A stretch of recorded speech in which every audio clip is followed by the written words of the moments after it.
कृष्णा। प्यारे भक्तों, आज आप सभी रसपान करेंगे माघ मास महात्म्य की 11वां अध्याय की आगे की वृत्तांत। यमदूत कहने लगा कि हे वैश्य, मनुष्य को सदैव शालिग्राम की शिला में तथा ब्रज या कीट गमति चक्र में भगवान वासुदेव का पूजन करना चाहिए, क्योंकि सब पापों का नाश करने वाले, सब पुण्यों को देने वाले तथा मुक्ति प्रदान करने वाला भगवान विष्णु का इसमें निवास होता है। जो मनुष्य शालिग्राम की शिला या हरि चक्र में पूजन करता है वह अनेक मंत्रों का फल प्राप्त कर लेता है। जो फल देवताओं को निर्गुण ब्रह्म की उपासना में मिलता है, वही फल मनुष्य को भगवान शालिग्राम के पूजन से प्राप्त होता है। हे वैश्य, अत्यंत पापी, दुराचारी, अनाधिकारी भी शालिग्राम का पूजन करने से यमलोक को नहीं देखता। भगवान को लक्ष्मी जी के पास अथवा बैकुंठ में इतना आनंद नहीं आता जितना शालिग्राम की शिला या चक्र में निवास करने में आता है। स्वर्ण कमल युक्त करोड़ों शिवलिंग की पूजन से इतना फल नहीं मिलता। भक्ति पूर्वक शालिग्राम का पूजन करने से विष्णु लोक में वास करके मनुष्य चक्रवर्ती होता है। काम, क्रोध, लोभ, मोह, अहंकार से युक्त होकर भी मनुष्य शालिग्राम का पूजन करने से बैकुंठ में प्रवेश करता है। जो सदैव शालिग्राम का पूजन करते हैं वह प्रलय काल तक स्वर्ग में वास करते हैं। जो दीक्षा, नियम और मंत्रों से चक्र में बलि देता है वह निश्चय करके विष्णु लोक को प्राप्त होता है। जो माघ मास महात्म्य शालिग्राम के जल से अपने शरीर को अभिषेक करता है वह मानो संपूर्ण तीर्थों में स्नान करता है। गंगा, रेवा, गोदावरी सबका जल शालिग्राम में वास करता है। जो मनुष्य शालिग्राम की शिला के सम्मुख अपने पितरों का श्राद्ध करता है उसके पितर कई कल्पों तक स्वर्ग में वास करते हैं। जो लोग नित्य शालिग्राम की शिला का जल पीते हैं उनको हजारों हजारों बार पंचगव्य पीने से क्या लाभ। जहाँ पर शालिग्राम है वहाँ स्थान तीर्थ स्थान के समान ही है। वहाँ पर किए गए संपूर्ण दान होम करोड़ों गुना फल को प्राप्त होता है। जो एक बूंद भी शालिग्राम का जल पीता है वह माता के स्तनों का दूध पान नहीं करता, अर्थात गर्भाशय में नहीं आता। शालिग्राम शिला में जो कीड़े मकोड़े एक कोस के अंतराल में मरते हैं वह भी बैकुंठ को प्राप्त होते हैं। जो फल वन में तप करने से प्राप्त होता है वही फल भगवान को सदैव स्मरण करने से प्राप्त होता है। मोहबस अनेक प्रकार के घोर पाप वाला मनुष्य भी भगवान को प्रणाम करने से नरक में नहीं जाता। संसार में जितने तीर्थ और पुण्य स्थान हैं भगवान केवल नाम मात्र के कारण प्राप्त हो जाते हैं। यहीं पर माघ मास महात्म्य का 11वां अध्याय समाप्त हुआ। अब सुनिए माघ मास की पावन कथा। एक बार की बात है कि श्री कृष्ण दर्शन करने के लिए एक नवयुवक अपने संसार को त्याग कर भजन करते हेतु ब्रज की शरण में आया। दिन भर हरे कृष्णा जप करता, श्री राधा माधव का लीला स्मरण करता और सूर्य अस्त के पश्चात भिक्षा मांगकर एक रोटी ले आता। एक बार शीतकाल में प्रातः वृष्टि होने लगी और वह नवयुवक थर थर कांपने लगा। वह नवयुवक एक प्राचीन कदम वृक्ष की खोक में जाकर बैठ गया और श्याम सुंदर का ध्यान करने लगा। तभी सामने के एक वृक्ष से आवाज आई, देखो एक महात्मा तुम्हारी शरण में आए हैं, उन पर थोड़ी कृपा करो। उत्तर में उस वृक्ष ने, जिसकी खोख में वह बैठा था, कहा, आप ही थोड़ी कृपा कर दो ना। सहसा सामने वाले वृक्ष में से एक मोर उतर कर आया और अपने सुंदर इंद्रधनुषी पंख फैलाकर खड़ा हो गया। 3 अन्य मोर उतरकर पहले वाले मयूर के पास आए और उस नव युवक के सम्मुख गोलार्ध में पंख फैलाकर खड़े हो गए। उन नर्तशील मयूरों के मध्य मस्तक पर मनोक मोर पीछ धारण किए हुए, बाधरों पर मुरली धरे तथा प्रेम दर्शक आकर्षक नेत्र वाले पुण्य दर्शन स्वयं श्री कृष्ण प्रकट हुए। ब्रज के कल्प तरुओं की कृपा ने उस भक्त को श्री कृष्ण दर्शन से धन्य किया। इस कथा द्वारा हमें वृंदावन के कल्प वृक्षों की शक्ति एवं कृपा ज्ञात होती है। निष्कर्ष ये है कि हमें इन महान भक्त वृक्षों का आश्रय ग्रहण करना चाहिए।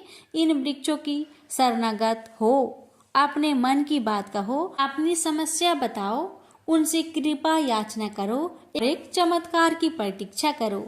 चमत्कार ही वृंदावन को चमत्कारी बनाते हैं। प्रेम से बोलिए राधे राधे। एक बार की बात है कि देवी सत्यभामा भगवान श्री कृष्ण से पूछती है कि हे प्रभु, पहले आपने मुझे तुलसी को जल देने का और तुलसी के पास दीपक जलाने का महात्म्य सुनाए, किंतु हे प्रभु, आज मैं आपके पास यह जानने के लिए आई हूँ कि तुलसी को जल चढ़ाने के नियम क्या है।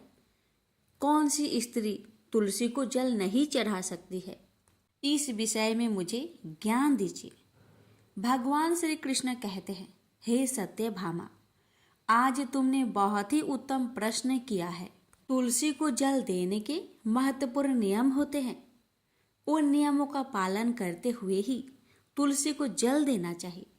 यदि कोई व्यक्ति इन नियमों का पालन नहीं करता है तो उसे महापाप लगता है।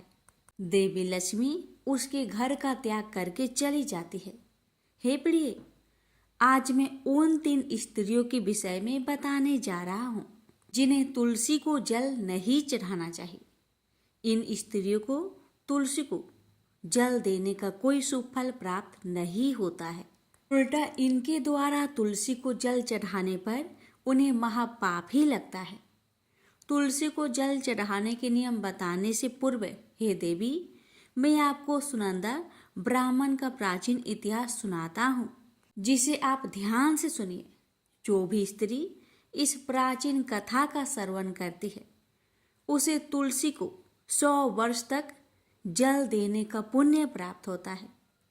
इस कथा को जो भी ध्यान से सुनता है और इसका प्रचार करता है, दूसरों को सुनाता है अथवा दूसरों को शेयर करता है, उसके दुखों का नाश होता है और उसकी दरिद्रता दूर होती है। देवी सत्यभामा कहती है कि हे स्वामी, आपके मुख से इस कथा का श्रवण करना बड़े सौभाग्य की बात है। कृपया आप मुझसे वह कथा कहिए। मैं आपको वचन देती हूँ कि मैं इस कथा को पूरे श्रद्धा प्रसन्नचित मन से पूरा अवश्य सुनूंगी। भक्तों, फिर भगवान श्री कृष्ण देवी सत्यभामा को वह कथा सुनाने लगते हैं। भगवान श्री कृष्ण कहते हैं, देवी सत्यभामा, पूर्व काल की बात है। दक्षिण देश में एक अत्यंत शोभायमान नगरी थी। उस नगरी में वसुदेव नाम का एक ब्राह्मण निवास करता था। वसुदेव बहुत ही बुद्धिमान और शास्त्रों में पारंगत था। उसने वेदों का भी अध्ययन किया था। उसी के नगर के पास अन्य एक नगर था। उस नगर में देवशर्मा नाम का एक विद्वान ब्राह्मण था। उसकी एक पुत्री थी जिसका नाम सुनंदा था। उस देवशर्मा ने बड़े ही लाड़ प्यार से अपनी पुत्री का लालन पालन किया था। उसकी पुत्री अत्यंत सुंदर और गुणवान थी। जब सुनंदा विवाह के योग्य हुई तो देवशर्मा को अपनी पुत्री के विवाह की चिंता सताने लगी। इसलिए उसने अपनी पत्नी से कहा, हे प्रिय, हमारी पुत्री अब जवान हो चुकी है, इसलिए अब इसका विवाह हमें कर देना चाहिए।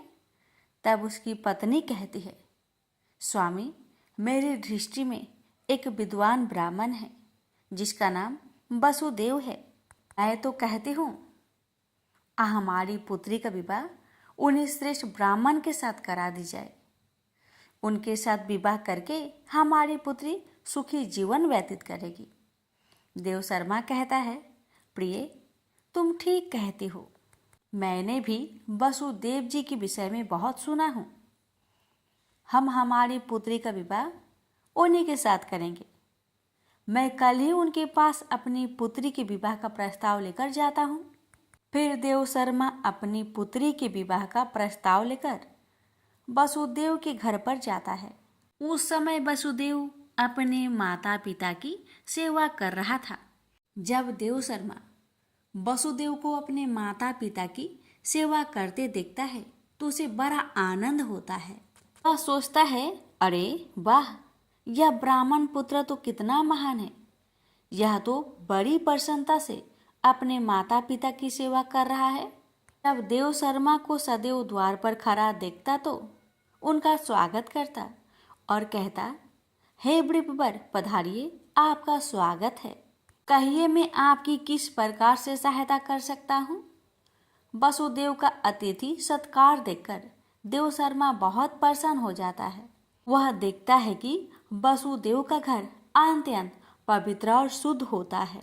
उसके घर के सामने तुलसी का पौधा होता है और घर के अंदर भगवान विष्णु की प्रतिमा रखी हुई होती है। इससे देव शर्मा को विश्वास हो जाता है कि सदैव ही उनकी पुत्री के लिए यह घर सर्वोत्तम है। देव शर्मा वसुदेव से कहता है, हे वृषवर, आज मैं आपके पास मेरी पुत्री के साथ आपके विवाह का प्रस्ताव लेकर आया हूँ। मेरी पुत्री के लिए आपके समान श्रेष्ठ वर कहीं और नहीं मिल सकता। वसुदेव के माता पिता भी यह बात सुनकर प्रसन्न हो जाते हैं और वसुदेव को विवाह के लिए मना लेते हैं। फिर वसुदेव भी विवाह के लिए तैयार हो जाता है। विवाह का मुहूर्त तय किया जाता है और एक पवित्र स्थान पर वसुदेव और सुनंदा का विवाह संपन्न किया जाता है। सुनंदा के सुंदर और मनमोहक रूप को देखकर वसुदेव बहुत प्रसन्न होता है। सुनंदा अत्यंत गुणवान और चरित्रवान स्त्री थी। विवाह के बाद जब सुनंदा वासुदेव के घर पर जाती है तो वह अपने पति और सास ससुर की बड़ी सेवा करती है। अपनी मधुर वाणी और कार्य से वह सभी के मन को जीत लेती है। नंदा के ससुराल वाले भी उसके कार्य से बहुत संतुष्ट रहते हैं। सुनंदा हर रोज सुबह पति के जागने से पहले भोर में ही उठकर घर के सारे कामकाज करती, आंगन की सफाई करती, सारे काम समाप्त कर स्नान करती थी। स्नान करके वह नित्य तुलसी जी को जल देती थी, उनका पूजन करती थी और फिर पूजा घर में जाकर भगवान विष्णु और माँ लक्ष्मी का पूजा किया करती थी। फिर भोजन बनाकर उसमें तुलसी पत्र डालकर भगवान विष्णु को भोग लगाया करती थी। उसके बाद वह अपने सास ससुर को भोजन देती और फिर पति को भोजन कराकर फिर खुद भोजन किया करती थी। रात को वह सासू माँ के चरण दबाकर पति के चरण दबाती और फिर पति के सो जाने के बाद खुद सो जाया करती थी। सुनंदा के अंदर एक पतिव्रता नारी के सभी लक्षण थे और वह अपने पति को ही परमेश्वर मानकर उनकी सेवा करती थी। सुनंदा ने कभी अपने पति के अलावा अन्य पुरुष के विषय में विचार नहीं किया। वह सत्य धर्म का पालन करने वाली और धर्म कार्य करने वाली पवित्र स्त्री थी। उसने कभी कोई अशुभ कार्य नहीं किया। सुनंदा के ऐसे सात्विक और सरल स्वभाव को देखकर माँ लक्ष्मी भी उस पर मेहरबान थी। माँ लक्ष्मी स्वयं चलकर उसके घर में आकर निवास करने लगी। इससे सुनंदा के जीवन में सुख समृद्धि और भी अधिक बढ़ गई। भगवान श्री कृष्ण कहते हैं, हे देवी सत्यभामा, देवी लक्ष्मी उन्हीं स्त्रियों पर अपनी कृपा दृष्टि बनाए रखती है जो पतिव्रता होती है और जो सत्य धर्म का पालन करती है।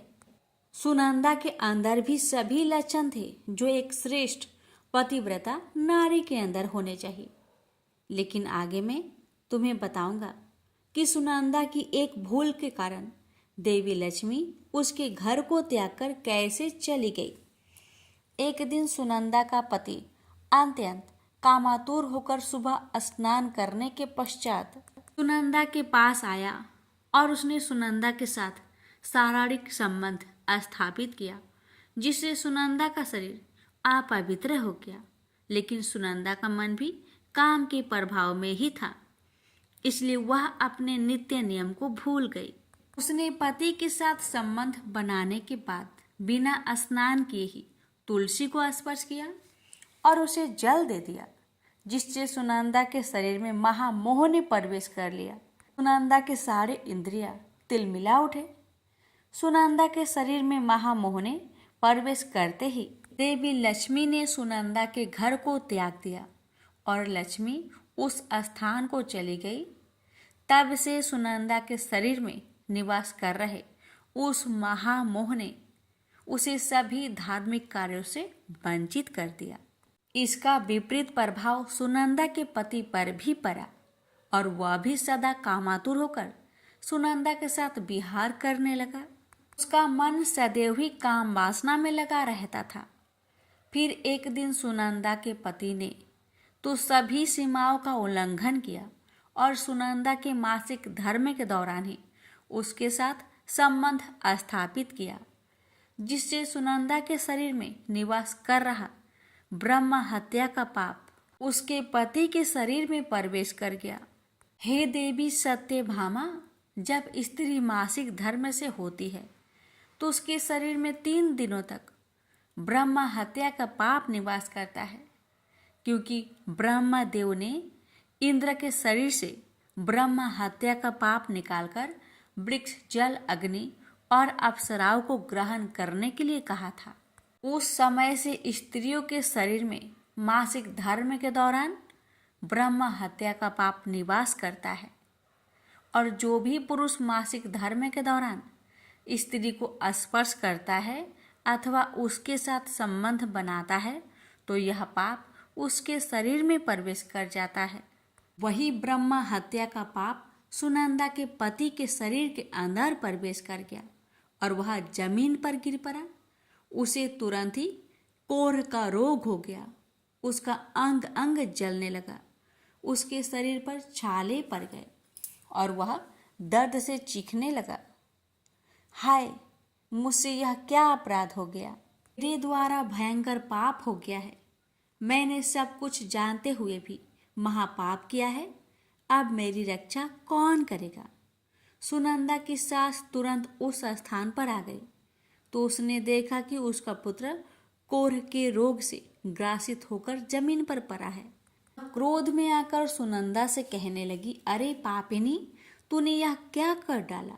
अपने ही पति का धर्म भ्रष्ट कर डाला। अपने पति की ऐसी हालत देखकर सुनंदा बहुत घबरा गई और जोर जोर से रोने लगी। हे सासू माँ, मुझे क्षमा करो। मुझसे बहुत बड़ा अपराध हो गया है। काम के वशीभूत होकर मेरे द्वारा यह अपराध हो गया है। सुनंदा की सास ने कहा, हे पापिनी, तू इस घर से अभी चली जा। तुम जैसे कुलटा स्त्री को इस घर में नहीं रहना चाहिए। तूने मेरे बेटे के जीवन को नरक बना दिया।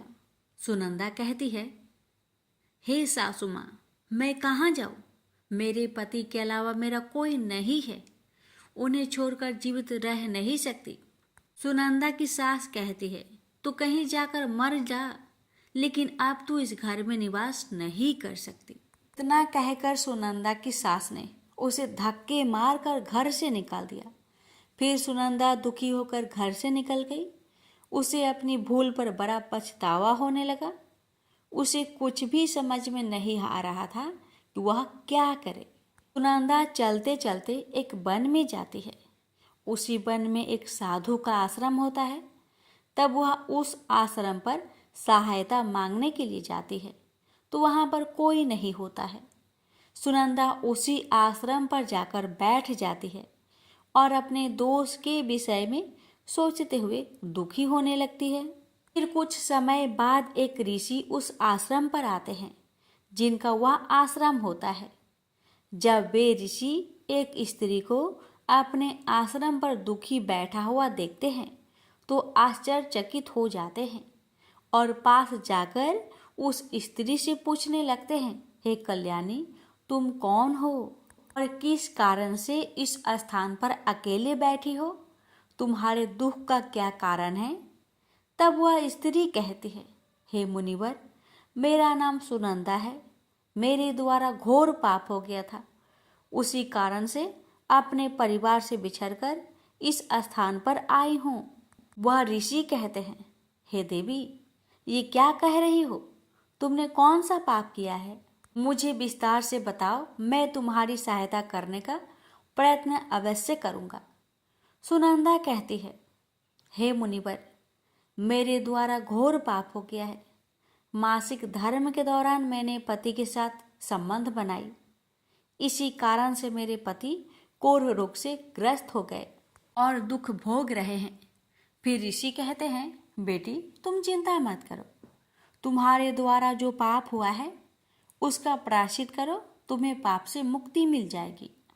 तुम इस आश्रम में बैठकर भगवान विष्णु की पूजा करो, तुलसी को नित्य जल दो और गौ माता की सेवा करो। तुम्हारा पति जल्दी ही ठीक हो जाएगा। फिर वह सुनंदा वहीं पर उस आश्रम में रहकर भगवान विष्णु की नित्य पूजा करने लगती है। रोज स्नान करके वह ब्रह्मचर्य का पालन करते हुए तुलसी को जल चढ़ाती है और तुलसी के पत्ते डालकर भगवान विष्णु का भोग लगाती है। फिर गायों को चारा डाल उनकी सेवा करती है। दिन भर वहीं भगवान विष्णु की मूर्ति के आगे बैठकर भगवान विष्णु की भक्ति करने लगती है। इस प्रकार से 1 वर्ष बीत जाता है। भगवान विष्णु सुनंदा की दृढ़ निष्ठा और भक्ति से अत्यंत प्रसन्न हो जाते हैं और सुनंदा को साक्षात दर्शन देते हैं। भगवान विष्णु को साक्षात अपने सामने खड़ा देखकर सुनंदा उन्हें बारंबार प्रणाम करने लगती है। तब भगवान विष्णु सुनंदा से कहते हैं, हे पुत्री, तुमने बड़ी ही श्रद्धा से और भक्ति भाव से मेरी आराधना की है, इसलिए अब मैं तुम पर प्रसन्न हूँ। कहो, तुम्हारी क्या कामना है? तब सुनंदा कहती है, हे प्रभु, कृपया मुझे बताए, मेरे किस दोष के कारण मेरे अंदर पाप वास हो गया है, जिस कारण से मेरे द्वारा घोर पाप हुआ और मेरे पति को कोढ़ का रोग हो गया। भगवान विष्णु कहते हैं, हे पुत्री, अब तुम ध्यान से सुनो। तुम्हारे द्वारा अनजाने में ही एक पाप हुआ था, जिस कारण से तुम्हारे अंदर महामोह ने प्रवेश कर लिया था। एक दिन तुमने अपनी पति के साथ संबंध बनाने के बाद बिना स्नान किए ही तुलसी को जल दिया था। पति पत्नी जब रीति क्रिया करते हैं तो उनका शरीर अपवित्र हो जाता है और ऐसी अवस्था में तुलसी को कभी स्पर्श नहीं करना चाहिए। तुलसी लक्ष्मी का ही रूप है। तुमने अपवित्र अवस्था में ही तुलसी को जल अर्पण किया था, जिस कारण से देवी लक्ष्मी तुम्हारे घर का त्याग करके चली गई और फिर महामोह ने तुम्हारे अंदर प्रवेश कर लिया। उसी मोह के कारण तुम्हारे और तुम्हारे पति के अंदर काम का प्रभाव अधिक बढ़ गया और मासिक धर्म के दौरान स्त्री के साथ संसर्ग होने के कारण तुम्हारे पति को कोढ़ का रोग हो गया था। अब वह सुनंदा कहती है, प्रभु, अनजाने में मुझसे यह बड़ा पाप हो गया। अब इस पाप का प्रायश्चित मैं कैसे करूं? भगवान विष्णु कहते हैं, हे सुनंदा, इस पाप का प्रायश्चित तुम्हारे 1 वर्ष तक ब्रह्मचर्य व्रत का पालन करके तुमने कर लिया है, इसलिए अब तुम पाप से मुक्त हो। सुनंदा कहती है, प्रभु, कृपया मुझे बतलाई, इस अवस्था में तुलसी को जल नहीं देना चाहिए और तुलसी को जल देने का क्या नियम है? भगवान विष्णु कहते हैं, सुनंदा, अब मैं तुम्हें तुलसी को जल देने का नियम बताता हूँ, तुम इसे ध्यान से सुनो। तुलसी एक अत्यंत पवित्र पौधा है। यह मुझे सबसे अधिक प्रिय है, इसलिए इसकी स्वाभाविकता बनी रहनी चाहिए। इस पौधे को कभी अपवित्र अवस्था में स्पर्श नहीं करना चाहिए। जो स्त्री मासिक धर्म से हो, उस स्त्री को इस पौधे को कभी स्पर्श नहीं करना चाहिए। मासिक धर्म के दौरान स्त्री के शरीर में ब्रह्म हत्या का पाप होता है। ऐसे में स्त्री को तुलसी को जल नहीं देना चाहिए। किसी भी स्त्री और पुरुष को संबंध बनाने के बाद तुलसी की पौधे को स्पर्श नहीं करना चाहिए और ना ही इसे जल देना चाहिए। संबंध बनाने पर स्त्री और पुरुष का शरीर अपवित्र हो जाता है। ऐसी अवस्था में तुलसी की पौधे को स्पर्श करने पर दोष लगता है। देवी लक्ष्मी ऐसे स्थान से चली जाती है। हे पुत्री, जो स्त्री अपने पति का त्याग करके चली गई हो, जो विवाह के पश्चात अपने पति को छोड़कर अन्य पुरुष के साथ निवास कर रही हो, ऐसी स्त्री को भी तुलसी को जल नहीं चढ़ाना चाहिए। तुलसी की पूजा करने का अधिकार केवल पतिव्रता स्त्रियों को ही है। जो स्त्री असत होती है उसे तुलसी को जल नहीं चढ़ाना चाहिए। सुनंदा, अब मैंने तुम्हें तुलसी को जल देने का संबंध में महत्वपूर्ण नियम बतलाए हैं, तुम इसे ध्यान में रखो। तब सुनंदा कहती है, हे प्रभु, मेरे पति कोढ़ के रोग से पीड़ित हैं, कृपा करके मेरे पति को रोग से मुक्त कीजिए। तब भगवान विष्णु कहते हैं, हे सुनंदा, तुमने इस तुलसी के वृक्ष की 1 वर्ष तक पूजा की है। यह अत्यंत पवित्र पौधा है। अब तुम इसके पत्ते ले जाकर अपने पति को खिला दो, वह रोग और पापों से मुक्त हो जाएगा। इतना कहकर भगवान विष्णु अंतर्ध्यान हो गए। यह सुनकर सुनंदा बहुत प्रसन्न हो जाती है और भगवान विष्णु को बारंबार प्रणाम करके धन्यवाद देती है। फिर सुनंदा उस तुलसी की पौधे के कुछ पत्ते तोड़कर घर पर जाती है और अपने कोढ़ी पति को खिला देती है। तुलसी के पत्ते खाते ही उसका पति एकदम से स्वस्थ हो जाता है और सुनंदा को गले से लगा लेता है। सुनंदा की सास भी जब यह चमत्कार देखती है तो बड़ी प्रसन्न हो जाती है और फिर वे सभी प्रसन्नता से रहने लगते हैं। भगवान श्री कृष्ण कहते हैं, भामा, इसलिए इन अवस्थाओं में स्त्रियों को तुलसी को जल नहीं चढ़ाना चाहिए और ना ही तुलसी को स्पर्श करना चाहिए, अन्यथा इसके अशुभ परिणाम भोगने पड़ते हैं, जैसा सुनंदा के साथ हुआ। प्रेम से बोलिए, जय श्री कृष्ण। राधे राधे। श्रीमद् भगवत गीता पाठ 11वां अध्याय। अर्जुन ने कहा, हे भगवान, मुझ पर कृपा करके अत्यंत गुप्त आध्यात्मिक विषयक वचन जो आपने कहे, उनसे मेरा मोह दूर हो गया है। हे कमल नयन, मैंने जीवों की उत्पत्ति और आपके मुख रविंद्र से विस्तार पूर्वक सुना। आपने जैसे अपने रूप का वर्णन किया, वह आपका रूप देखने की मेरी इच्छा है।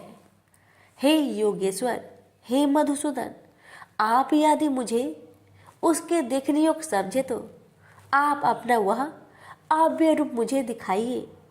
भगवान जी ने कहा, पार्थ, नाना प्रकार के, नाना वर्ण के और नाना आकारों के मेरे सत सत सहस्त्र सहस्त्र दिव्य रूप को देखो। हे भारत, तुम वसु, रुद्र, अश्विन कुमार, मरुदगन और जो पहले कभी ना देखे थे, ऐसे मेरे आश्चर्यमय रूप को देखो। गुणकेश व चराचर सहित यह चरित्र देखो, तथा और जो कुछ देखना चाहो तुम यह मेरी देह में देख लो, परंतु तुम इस नेत्र से मुझे नहीं देख सकोगे, इसलिए मैं तुमको दिव्य नेत्र देता हूँ। उनसे मेरा विराट रूप देखो। संजय ने धृतराष्ट्र से कहा, हे राजन, इस प्रकार श्री कृष्णचंद्र ने अर्जुन से कहा और उसको दिव्य दृष्टि देकर अपना अलौकिक रूप दिखाया। उस विश्व रूप के अनेक मुख तथा अनेक नेत्र थे, उसमें अनेक अद्भुत दृश्य थे और उसमें अनेक सुंदर सुंदर आभूषण तथा दिव्य आयुधियों से सुसज्जित थे। देह पर दिव्य पुष्प, दिव्य वस्त्र थे, दिव्य गंध देह पर लगे थे। उस समस्त आश्चर्य युक्त अनेक देव के सब और मुख दिखाई देते थे। आकाश में हजारों सूर्य की प्रभा एक साथ हो तो भी उस महात्मा की प्रभा की समानता न कर सकेगी। उस समय अर्जुन ने देवाधिदेव के शरीर में अनेक प्रकार से विमल इस समस्त जगत को एकत्रित देखा। अर्जुन आश्चर्य से चकित हो गया और उसका शरीर रोमांचित हो गया। उसने सिर नवाकर हाथ जोड़कर, हे देव, आपकी इस देह में सब देह भिन्न प्राणियों के समुदाय कमलासन पर बैठे हुए देवताओं के इस ब्रह्म संपूर्ण ऋषि और दिव्य सर्प को मैं देखता हूँ। हे विश्वेश्वर, तुम्हारे अनेक भुजा, अनेक उदर, अनेक मुख, अनेक नेत्र है, अतः आपका रूप अनंत है। आपके अंत तथा आदि को मैं नहीं देखता, किंतु समस्त मैं आपका ही रूप देखता हूँ। आपको किरीट युक्त गदा चक्रधारी, चारों ओर से दिव्य पैमान, तीजो राशि सर्वत्र चमकते हुए अग्नि सूर्य की भांति प्रकाशवान, दुर्भिक्षिक और अपरंपार देख रहा हूँ। मेरे मन से आप ही ब्रह्मा जानने की वस्तु, विश्व का महान आधार, नित्य सनातन धर्म के रक्षक, पुराण पुरुष हो। मैं आपको आदि मध्य तथा अंत रहित अनंत शक्ति, अनंत भुजा, चंद्र सूर्य है। नेत्र जिसके कांतिमान अग्नि के सदृश्य मुख वाला अपने तेज से इस संपूर्ण संसार को तपाते हुए देख रहा हूँ। हे महात्मन, पृथ्वी एवं आकाश के मध्य का वह अंत पूर्ण दिशाओं में आपसे ही व्याप्त हो रही है। आपका यह अद्भुत तथा उग्र रूप से तीनों लोग व्यतीत हो रहे हैं। यह देखा कि देवताओं के समूह तुम्हारी शरण आ रहे हैं। उनमें कितने ही भयभीत होकर हाथ जोड़कर तुम्हारी प्रार्थना करते हैं। महर्षियों और सिद्धों का समूह स्वास्तिक कहकर नाना प्रकार से की प्रशंसा कर रहा है। रुद्र, आदित्य, वसु, साध्य, विश्वदेव, अश्वनी, मारुत, पिता, गंधर्व, यक्ष, असुर, सिद्ध इनके संग विस्मित होकर आपकी ओर टटकी लगाकर देख रहे हैं। हे महाबाहो, अनेक नेत्र, अनेक बाहु, अनेक जांघ, अनेक पैर, अनेक पेट, कराल दंत युक्त आपका यह विशाल रूप देखकर सब अत्यंत भयभीत हो रहे हैं और मैं भी घबरा रहा हूँ। आकाश तक पहुँचते हुए आपके प्रकाश के अनेक वर्षों से फैलाए हुए अग्नि जलने वाला मुख, विशाल नेत्र युक्त आपको देखकर हे विष्णु, मेरा जी घबरा रहा है। मुझसे धैर्य नहीं रहा जाता तथा चित्त स्थिर नहीं होता है। हे देवेश, हे जगनिवास, इस भयंकर दाढ़ वाले इस कालगिन के सदृश आपके मुखों को देखकर मुझे दिशाएं नहीं सूझती। मैं शांति नहीं पाता। मुझ पर दया करे हे प्रभु।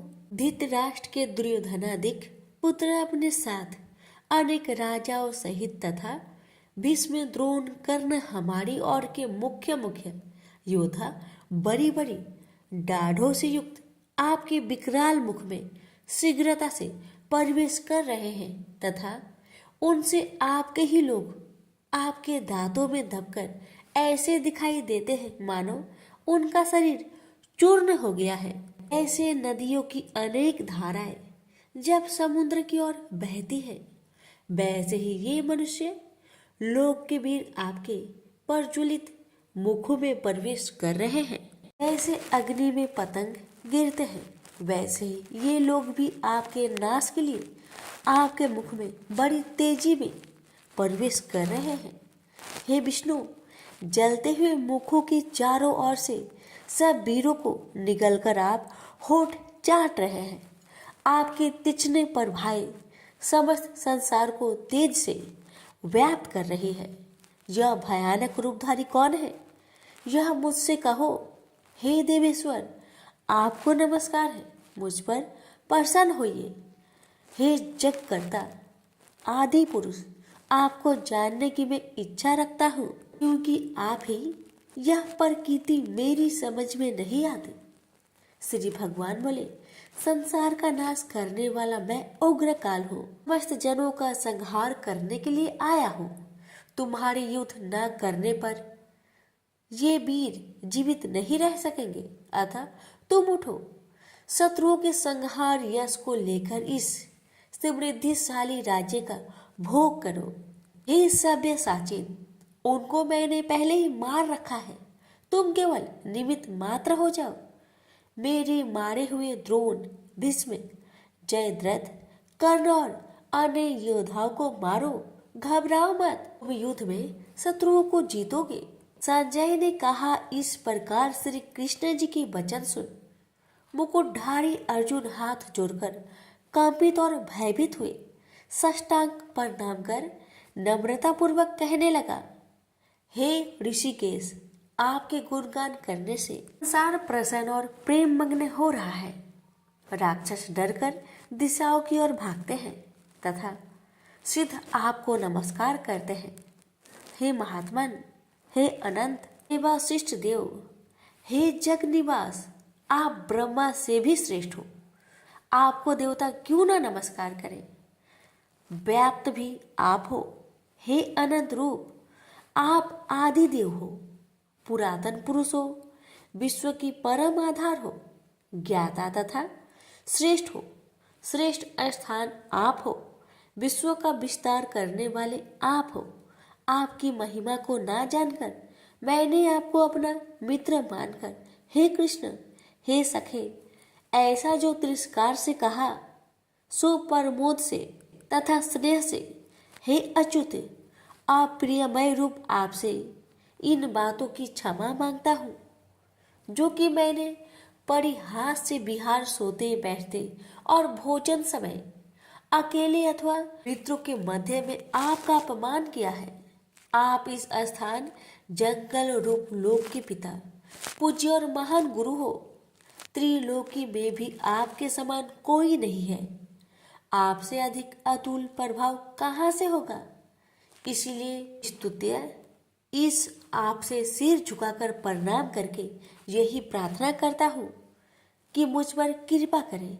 हे देव, जैसे पिता पुत्र के, मित्र मित्र के, पति पत्नी के अपराध को क्षमा करता है, वैसे ही आप भी मेरे अपराध को क्षमा करें।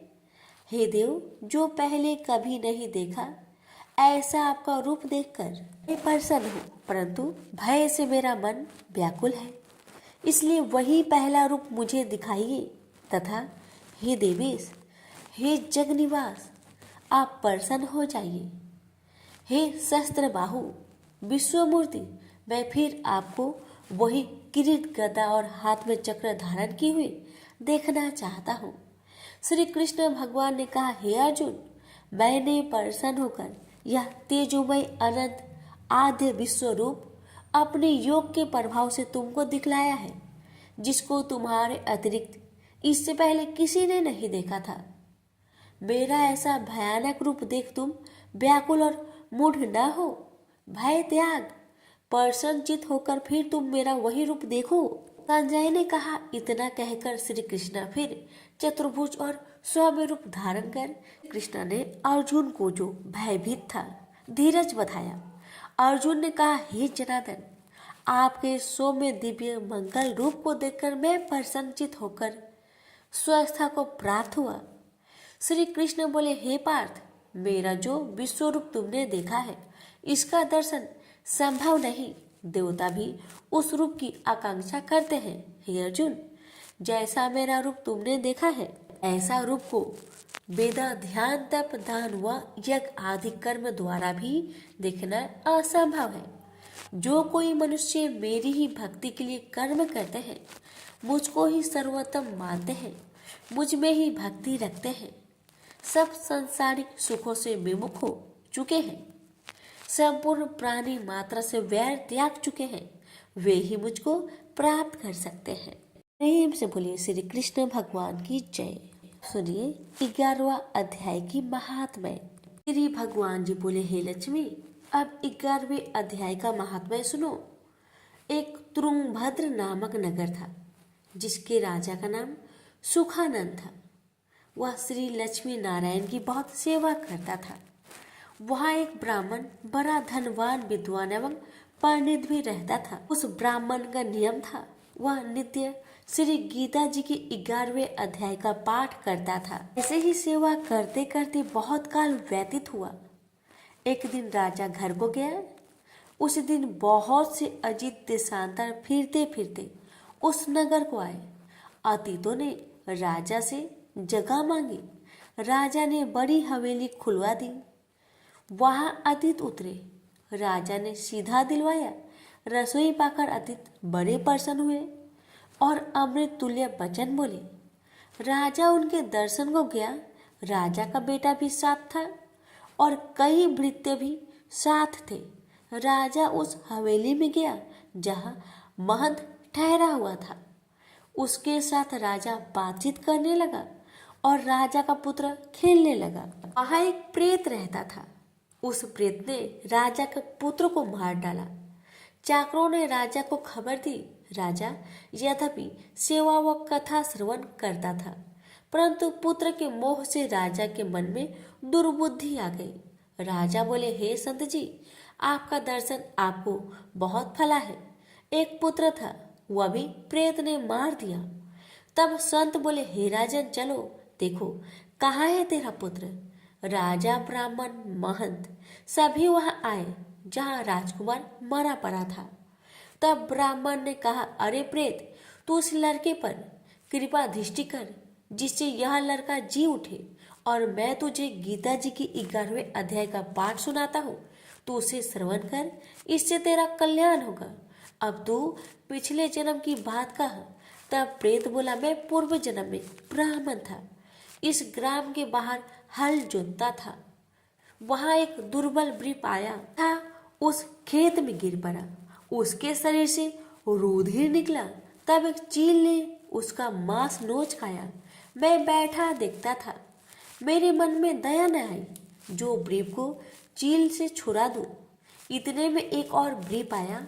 उसने यह देख मुझसे कहा, अरे हल जोतने वाला वृप, ये काम चांडाल जैसे है। अरे निर्दयी, तेरे खेत के पास वृप का मांस चील नोच खाती है और तू आंखों से अंधा है जो उसे छुड़ाता नहीं, सो मेरे श्राप से प्रेत योनि को पाएगा। तब मैंने उसके चरण पकड़कर कहा, मेरा उद्धार कैसे होगा? उस वृप ने कहा, जब तुमको कोई गीता जी के 11वें अध्याय का पाठ सुनाएगा तब तेरा उद्धार होगा। प्रेत अपनी कथा कह चुका था। तब वृप ने राजा से कहा, इसका उद्धार करिए और बेटे को जीवित कराइए। तब वृप ने गीता जी के 11वें अध्याय का पाठ सुनाया और प्रेत पर जल छिड़का, जिससे प्रेत ने ऊधम देह से छूटकर देव देही पाई और राजा का पुत्र भी सजीव हुआ। प्रेत देही में श्याम सुंदर चतुर्भुज रूप हो गया। स्वर्ग से विमान आए, उसमें बैठकर वह प्रेत स्वर्ग को गया। राजा का पुत्र भी गीता के 11वें अध्याय का पाठ सुनने से श्री नारायण का भक्त हुआ। तब उस ब्राह्मण से राजा ने भी गीता के 11वें अध्याय का पाठ श्रवण किया। इस प्रकार वह राजा परम गति का अधिकारी हुआ। प्रेम से बोलिए लक्ष्मी नारायण की जय।